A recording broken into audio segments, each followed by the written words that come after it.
Hey guys, welcome to the Average Ninja Podcast. I'm your host, Sean Dottie, aka Coach Sean, aka DJ Swagbottom. Today I'm going to be talking about 75 Hard. I'm going to tell you why I do it, the benefits I get from it, what the heck it is, and then I'll give you some tips and tricks if you want to complete it as well so you get all the benefits that I get to see every single day. First, why I do it. It builds up discipline. If you don't have discipline, you're not going to get very far in life, and you're not going to get very far in this challenge. It builds that muscle in your brain by making you do it every single day. It gives you a win each day you complete it. There's not a lot in this life you can control. Work life will get bad. Maybe your relationship isn't going as well as you want it to. Maybe you're lonely. But no matter what, you can control what you do. So when you complete a day of this, you get a win for that day. It makes you stronger. You work out a lot doing this, and you will definitely see a big difference in your body, not just your mind, by the end of this.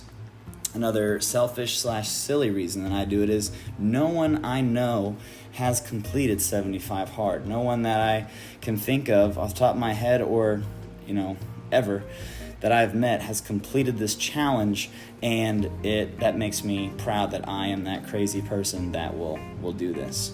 The reason I did it the first year was because I woke up one morning after partying and I did not like the person I was turning into. I always want to be a role model for everyone that I teach and that I hang around, and I want to be that person in people's lives. And I woke up one day just feeling like I was not heading in the right direction, and I'd heard about this, so I decided I'm going to do it because I was not liking the person that I was turning into. So those are the reasons that I do it. I did it 2 years ago, and I did it again this year, and I'm currently on break waiting for phase 2 to start, which is just a continuation of 75 Hard. Let's get into what 75 Hard is. 75 Hard is not described by the creator of this, that's Andy Frisella from First Form, as a fitness overhaul or fitness challenge. It's more of a mental challenge, which I completely agree with. What it entails, though, is you have 2 workouts a day. They're 45 minutes each. One of them must be outside. No matter the weather, it must be outside. You need to follow a diet. A diet that I followed was simply no crappy fast food, no soda, no candy. I counted my calories. If I went over a certain amount of calories and didn't burn it off using MyFitnessPal and my Apple Watch, then that would have been a failure. And these calories changed as I went through this because I wanted to keep growing with my body. I didn't want to stay too small. So that changed as I went through it, but I always ate healthy food. Another big thing for some of you, no alcohol at all. It's not really difficult for me, but I know a few people have a hard time hearing that one. So if that turns you off, then you can just leave the podcast now, and I'll see you in the next one. You have to drink a gallon of water every single day. This was the hardest one for me when I first did this. Staying up real late drinking water was not a lot of fun. Then you have 10 pages of reading every day from a non-fiction book. You need to take a progress picture every day. It helps you with your accountability, and you can see your progress, which is always, always fun to see progress. And I believe that is everything. Yes, that's everything. Here's some tips and tricks now. The biggest thing that threw me off was the diet. The first time I did this, I set the restrictions too high. I had to eat this food, this food, this food, this food. There was no wiggle room at all. And you don't need to be that strict with how you do this. I just did the calorie counting, and like I mentioned before, I didn't eat any crud. And you're not allowed to have alcohol or any soda. Pretty much you can only eat healthy stuff, That being said, you can, the more you know about your diet, the better. I had a personal coach for a while give me nutrition, so I know a little bit about nutrition thanks to her. At Sierra Ash, if you want to hire her, she's very good at what she does. I just didn't want to be that strict. So, for example, I have chocolate in my diet technically because I really enjoy protein waffles. Do they taste the best? No, but they're healthy for me. They help me stay bulky so I don't get smashed by everybody at jiu-jitsu more than I already do. So I would say with the diet, don't go too crazy, Set something that's sustainable that you can keep going through and not kill yourself with.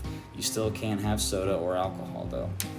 For the workouts, what I do is, I do weightlifting for one of my workouts. I use Fitbod for that. For most of the days of the week, and then I also do jiu-jitsu, so that I count that as my indoor workout. And the other one, I will do an outdoor walk, and I'll walk backwards to rehab my knee and make it strong because it'll get jacked up during jiu-jitsu sometimes. Or I'll run if my knee is feeling strong still. When you're out there on your walk or your run, or even when you're weightlifting, you will need to take a bathroom break because of all that damn water you're drinking probably, right? So whenever that happens, I use my Apple Watch to track my time, but I'll hit pause, go to the bathroom, come back out, hit resume, and keep going hard. Obviously, I don't take my phone into the bathroom with me. I don't want to be scrolling while I'm going number 2 or wasting time. I just get it done quick and go back out, and I think that's okay. One of the best things you can do also is buy the app. I know it's on the iPhone. I'm not sure about Android. I think it is, but I don't have an Android, so I can't tell you for sure. It's called 75 Hard.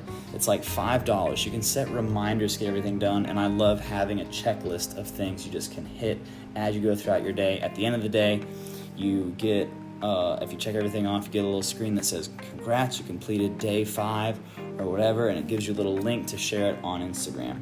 And sharing it on Instagram is like my hack for completing this, because there'll be times in this program where you do not want to be accountable and you do not want to keep going, and you just think to yourself, this is stupid, I don't want to do it. But the trick that I use is I post on Instagram about it almost every single day. So if I don't complete it, or I miss a day, or I give up, I know people are going to ask me about it, or they're just going to think in the back of their head, wow, Sean bitched out, what a wimp. So that keeps me going during the hard days to complete. Speaking of hard days to complete, so this last time I had 3 really difficult days to complete, and one of them literally I was laying in bed at 8 p.m. with nothing done on my list, and I just thought, if I don't do this, everyone's gonna know. And that literally made me get out of bed and get it done. Another day I got to karate, and the bathroom had backed up, like the whole sewage line had backed up, and my building is at the top of the myriad of other ones, so there was water coming in from the hair salon next door. I was mopping up water so it didn't get to the mat and it didn't damage the floor all day, and managing, talking to the landlord, coordinating with other businesses next to me, figuring out the plumbing situation with the plumbers who were showing up, being like the middleman, figuring out how to fix it. And then I had classes. And then when all that was over, I had nothing done. So I stayed at karate. I got my first workout done.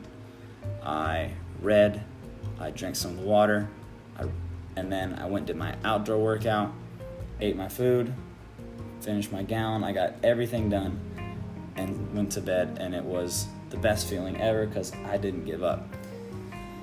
The next hardest day was when I had a stomach bug, and the prior year I have failed this on day 36. I was literally outside walking at 1 a.m. in the morning with I felt terrible. The world was spinning. I went outside to complete my walk, and I literally threw up in my neighbor's yard trying to I'm just walking around with a gallon of water at 1 a.m. in the morning looking like I'm a crazy drunk person. And I did not finish that day because I was up every 2 hours barfing. This time, around the same day, actually day 30, I got a stomach bug. And I literally woke up. I did a 45-minute walk outside. We had to close Karate RX because of this. did a 45-minute walk outside, came back inside, slept on a beanbag chair for about 5 hours after communicating that we were going to be closed, woke up, walked back outside for another 45 minutes, did my second workout, which was 2 45-minute walks, which was plenty difficult for the day. Before you get on to me about not being strong, that was difficult, so difficult. I finished my water, read my book, I did everything. Woo. And the last one I was just talking about where I was laying in bed was I went to a tournament, got a crazy migraine, didn't get anything done, and I had to finish it that night. With other little nitpicky rules to this, days do not begin and end at midnight. There'll be nights where you stay up till 2 chugging that water depending on your schedule, but the day doesn't end until you fall asleep and wake up the next morning, if that makes sense. You can stay up late. You don't have to get it done before midnight. And I think that covers just about everything for 75 Hard. If you guys have any questions, if you guys want an accountability partner, anything like that, I'm going to do this every year. You can follow me on Instagram at average_ninja and send me a message. Let me know what you're thinking about doing, and I'll give you the best tips and tricks I can. Everyone can do this. It's great for you. It'll change your life, and I hope you rise up to the challenge. Have a great rest of your week, and I'll talk to you guys later. Bye.